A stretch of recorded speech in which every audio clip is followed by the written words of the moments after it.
मोगाच्यानो आतां आमी शिंपयेंतलीं मोतयां आयकुया.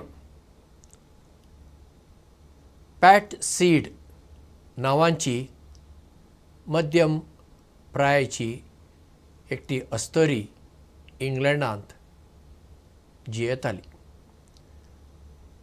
आनी ती एक फावटी हॉस्पिटलांत चॅकअपाक गेल्या वेळार तिका दोतोरान सांगलें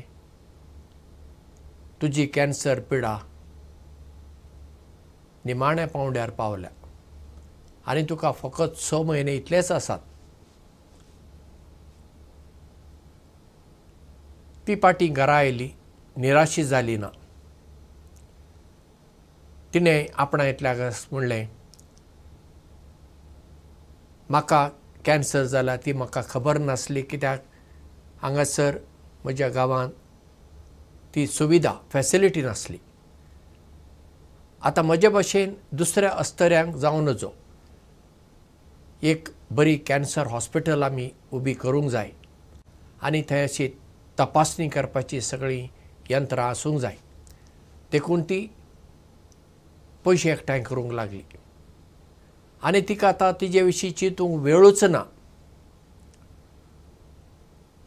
तांचे लागीं हांचे लागीं मागून तिणें $3 मिलियन पावंड्स एकठांय केले आनी मँचेस्टरांत एक हॉस्पिटल उबी करूंक ते पयशे तिणें दिले आनी ती हॉस्पिटल उबी जाली.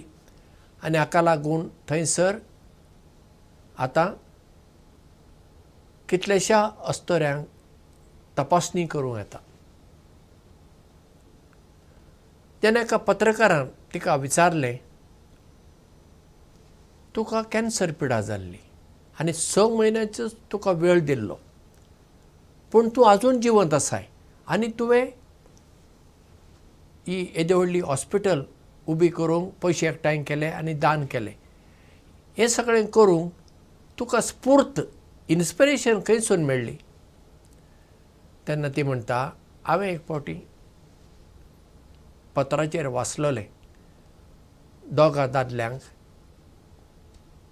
कॅन्सर जाला अशें एकाच दिसा हॉस्पिटलांतल्या दोतोरान सांगलें आनी दोगांकूय 6 म्हयने दिले.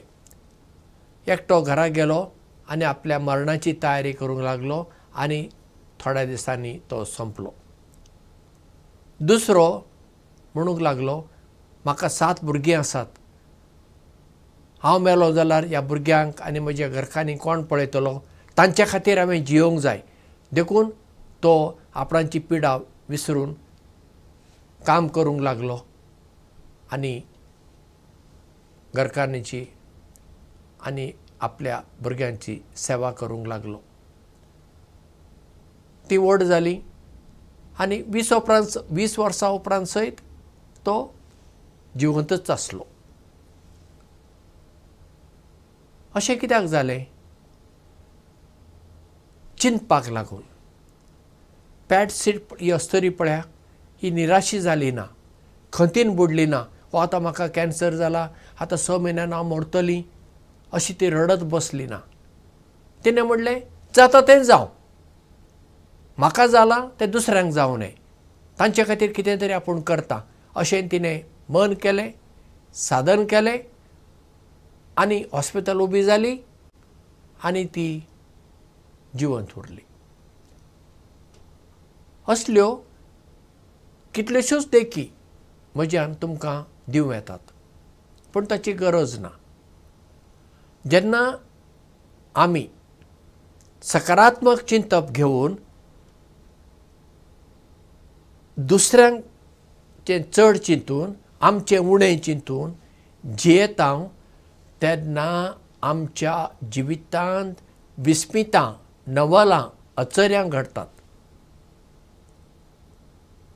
पूण जेन्ना आमी आमचेरच लक्ष घालता, स्वकेंद्रीत, आत्मकेंद्रीत जाता, तेन्ना आमच्या जिवितांत चडशीं विस्मितां, नवलां, अचर्यां घडनात.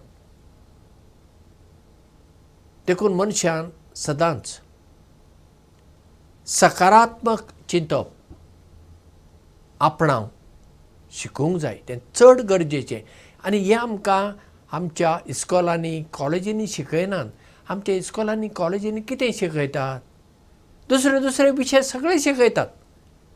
पूण जिवीत कशें जियोवप, एक अर्थाभरीत, खुशालभरीत, सेवेन भरलेलें, एकवटाचें, मोगाचें, त्यागाचें जिवीत कशें जिवप हें आमच्या खंयच्याच कॉलेजींनी हें शिकयना.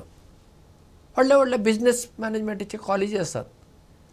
धंदो कसो करप, पयशे कशे करप हें सगळें शिकयतात. पूण जिवीत कशें जिवप हें कोण शिकयना. हें आमी आमच्या अणभवान आनी दुसऱ्यांच्या अणभवान आमी हें शिकचें पडटा. म्हणटच आमी सगळीं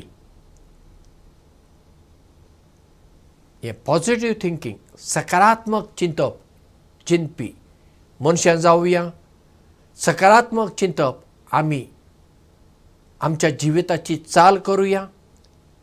आमचें उणें चिंतुया, दुसऱ्यांचें चड चिंतुया आनी दुसऱ्यांक आमच्यान कितें बरें करूंक जाता तें करूंक आमी वावरुया. देव बरें करूं आनी मोग आसूं.